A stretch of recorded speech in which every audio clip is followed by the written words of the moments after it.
Merci beaucoup, chers téléspectateurs. Et merci à vous tous qui nous suivez partout ou là où vous vous trouvez.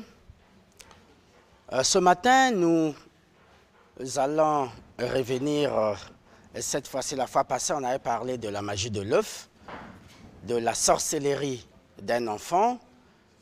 Et aujourd'hui, nous allons débuter un autre thème sur la sorcellerie comme spiritualité africaine. Et lorsqu'on parle de spiritualité africaine ici, lorsqu'on parle de la sorcellerie, les gens ont toujours tendance à voir le côté négatif. L'art de tuer les gens, l'art d'envoûter.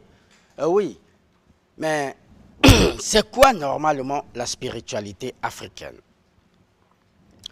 La spiritualité africaine, c'est cette capacité que possèdent des initiés africains afin d'obtenir des résultats par la manipulation à la fois des énergies de la nature, les énergies que nous appelons les esprits, et encore les énergies des plantes.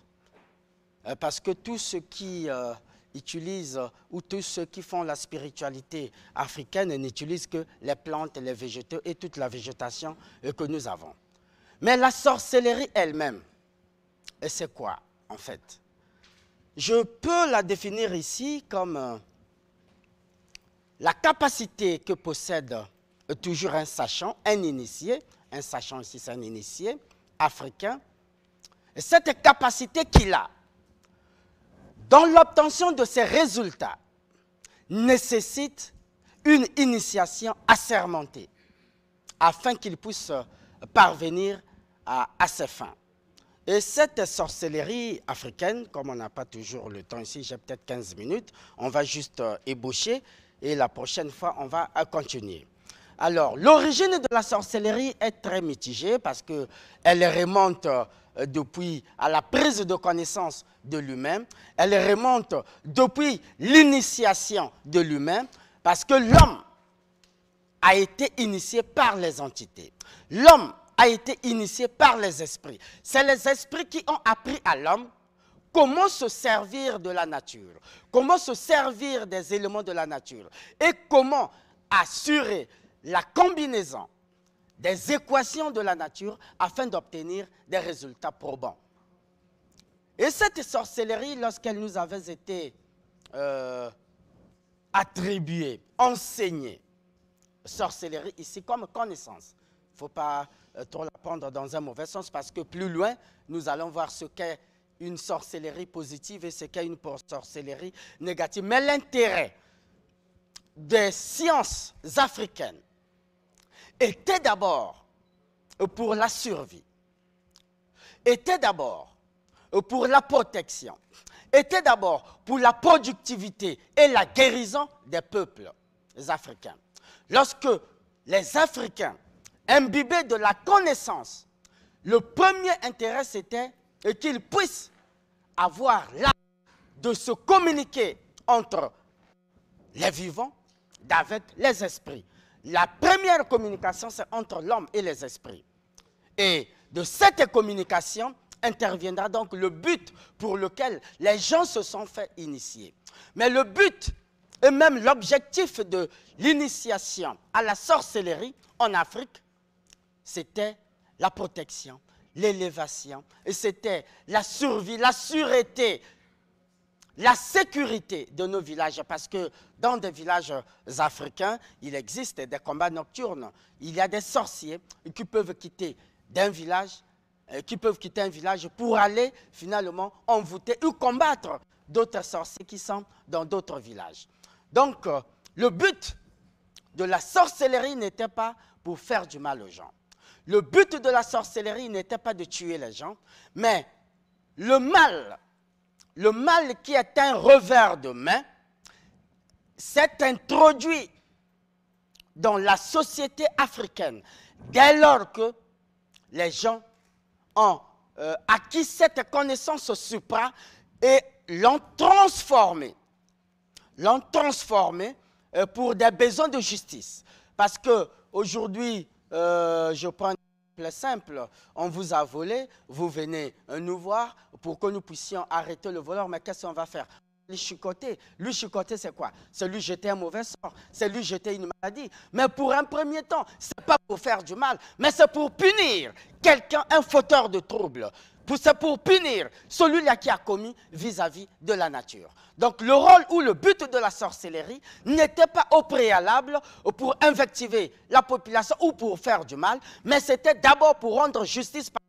Dans nos sociétés africaines, nous avions une justice traditionnelle. Et cette justice traditionnelle était sanctionnée, cette justice traditionnelle était suivie d'une sanction. Or, la sanction en matière traditionnelle, on en a plusieurs, mais la première, c'est d'abord une sanction spirituelle.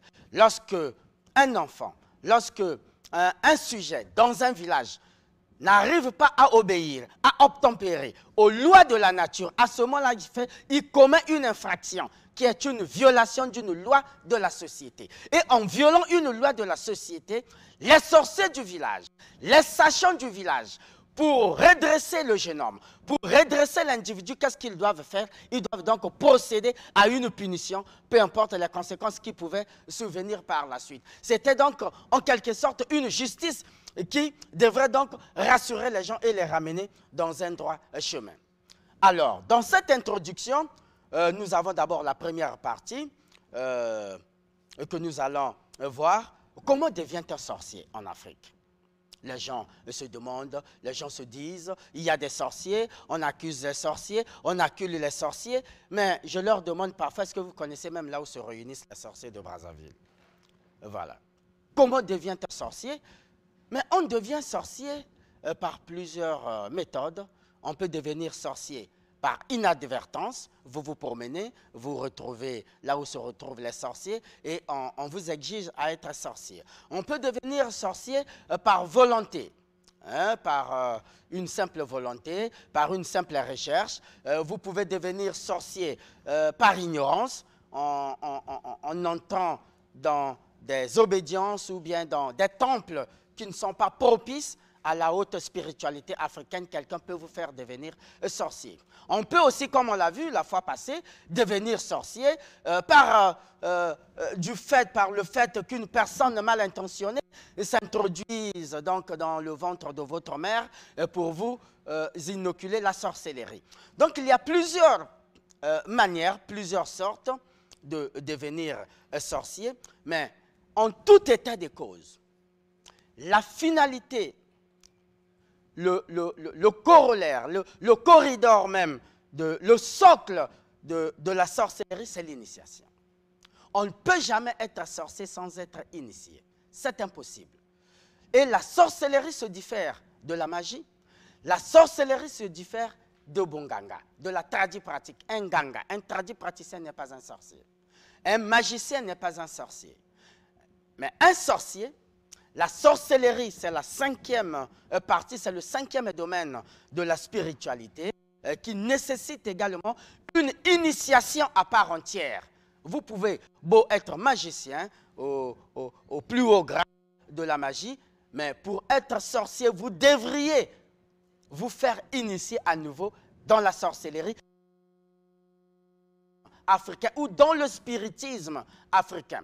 Vous pouvez être un ganga, tradipraticien, toute votre vie, vous n'aviez pas, si vous ne vous initiez pas à la sorcellerie, vous ne deviendrez jamais sorcier. Donc il ne faut pas penser que les magiciens c'est des sorciers. Non, il faut déjà à partir d'aujourd'hui lever cet équivoque et je crois tout au long de ce cours qui est encore très très long, qui peut nous prendre même un mois de suite, nous allons essayer un peu de décortiquer les différentes facettes de la sorcellerie africaine et de son côté positif à son côté négatif.